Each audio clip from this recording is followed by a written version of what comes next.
Assalamualaikum warahmatullahi wabarakatuh. Robi sohri sodri wa yasirli amri wahlul uqdatam min lisani yafqahu qawli. Rabbana zidna ilma warzuqna fahma birahmatika ya arhamar rahimin. Semangat berbahagia sahabat sekalian. Apa yang akan dibahas di sini adalah tentang seni berdamai dengan apa kata orang. Sebelum masuk ke materi, kita awali dengan sebuah pertanyaan yang nantinya sangat berkaitan dengan apa yang akan kita bahas. Silahkan tolong dijawab sahabat sekalian, apa yang merupakan penderitaan terbesar manusia? Ketika pertanyaan ini dilontarkan, apa yang terlintas dalam pikiran sahabat sekalian? Barangkali ada yang menjawab karena sakit kronis, atau ada juga yang menjawab karena kegagalan, atau ada juga yang menjawab barangkali tentang bangkrut atau melakukan dosa besar dan sebagainya. Mengapa pertanyaan ini dipertanyakan di awal? Karena dapat mengantarkan kepada untuk memahami mengapa berdamai dengan apa kata orang perlu dibahas. Kita lanjut dengan riset terbaru dan terbanyak menunjukkan apa sebab orang tidak berbahagia. Ternyata bukan karena perkara miskin atau kaya, bukan pula perkara popularitas atau keminderan seseorang, bukan pula tentang masalah hidup yang menerpa terlampau banyak. Riset menyimpulkan sumber penderitaan terbesar manusia adalah terlalu memikirkan apa yang orang pikirkan tentang dirinya. Istilahnya di sini disebut dengan socially prescribed perfectionism. Istilah ini dipopulerkan pertama kali oleh Profesor Cory O'Connor. Secara base data saintifiknya, ini adalah yang menyebabkan orang memutuskan untuk mengakhiri hidupnya. Lalu, tahukah sahabat apa yang disebut dengan social perfectionism ini? Ini adalah orang-orang yang direpotkan dengan pemikirannya sendiri tentang apa yang orang lain pikirkan tentang dirinya. Padahal orang-orang di sekitarnya tidak berpikir demikian. Itu hanyalah ilusi pikirannya saja.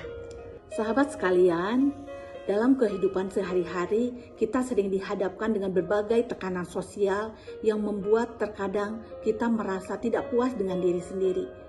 Hati-hati bila kita sudah terkena perasaan seperti ini. Ciri-cirinya kita terkadang punya kecemasan yang sangat tinggi, tidak merasa puas diri, atau memenuhi ekspektasi yang tidak realistis, akibatnya menjadi frustasi ataupun menjadi rendah diri.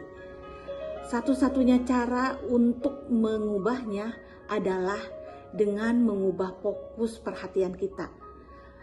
Jadikanlah Allah sebagai fokus perhatian kita, bukan kepada manusia. Hal ini sejalan dengan apa yang diajarkan dalam agama Islam, bahwa siapakah orang yang paling berbahagia? Orang yang berbahagia adalah orang yang paling ikhlas, orang yang tidak membutuhkan atau yang terbebas dari penilaian, penghargaan, pengakuan, dan pujian dari manusia. Mari kita perhatikan, banyak sekali orang yang mabuk selain mabuk secara fisik. Misalnya mabuk secara batin, yaitu mabuk pujian. Yang mana efeknya di sini lebih berbahaya dibandingkan dengan mabuk secara fisik. Mengapa demikian? Karena ketika kita dipuji oleh orang lain, kita merasa ditinggi-tinggikan, tersanjung.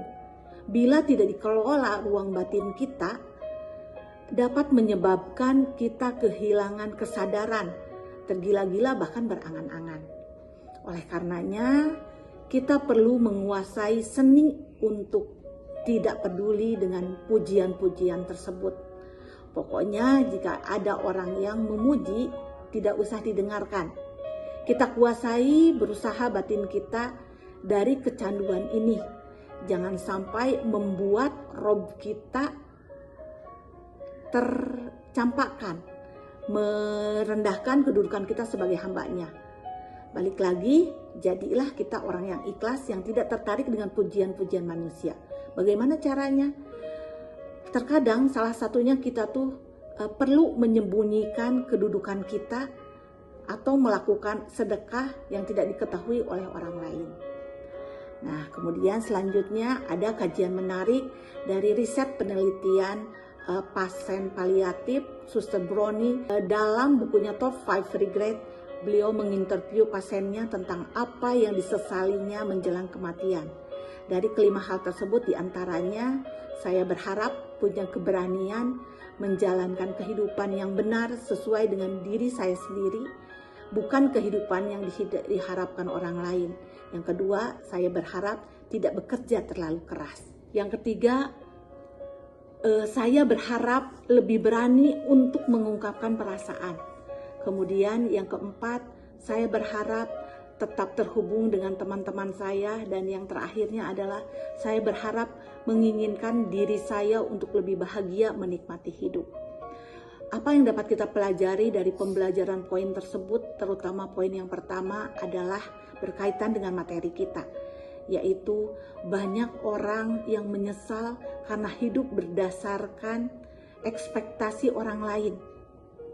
Akibatnya, tidak mengikuti keinginan diri sendiri. Kita terlalu dipusingkan dengan terlalu peduli memikirkan apa yang orang lain katakan.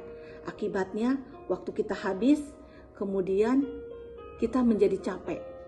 Padahal hidup adalah tentang bukan menjadi sempurna di mata orang lain, melainkan tentang bagaimana kita merasa damai ataupun tenang ataupun puas terhadap diri sendiri. Terlalu memikirkan apa kata orang lain yang pikirkan menyebabkan hidup kita tidak sebagaimana kita diri sendiri. Kemudian ada sebuah hadis yang memperkuat alasan untuk mengakhiri tindakan ini. Bunyinya antara lain sebagai berikut. Barang siapa mencari keriduan Allah sekalipun dibenci oleh manusia, Allah akan mencukupkan dia dari ketergantungan pada manusia. Dan barang siapa yang mencari keriduan manusia dengan mendatangkan kemungkaran dari Allah, maka Allah akan membiarkannya bergantung kepada manusia. Apa maksud hadis ini? Jadi, terlalu sibuk dengan kata orang akan menghabiskan energi atau tenaga kita. Kita menjadi tidak produktif dan tidak penting sama sekali. Maka tidaklah sebaiknya dialihkan kepada hal-hal yang lebih bermanfaat. Lalu kemudian dilanjutkan dengan pertanyaan. Jika ingin berdamai dengan apa kata orang, kita perlu apa? Ternyata kita perlu berdamai dengan diri sendiri kita terlebih dahulu. Mengapa? Karena setiap orang punya cerita yang berbeda-beda. Pernahkah coba sahabat merasakan tertinggal? Misalkan teman kita sudah sukses studinya, karirnya, pernikahannya, sementara kita masih berjuang. Nah, terjebak membanding-bandingkan adalah sangat tidak adil. Tenang saja, tidak perlu merasa gagal dengan rekan-rekan kita. Hidup adalah bukan perlombaan. Hidup adalah sebuah perjalanan, proses panjang.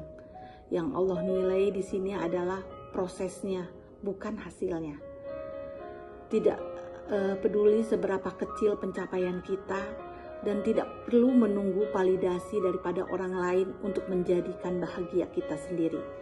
Kebahagiaan sejatinya adalah berasal dari hati kita yang penuh ketulusan, penuh kesyukuran.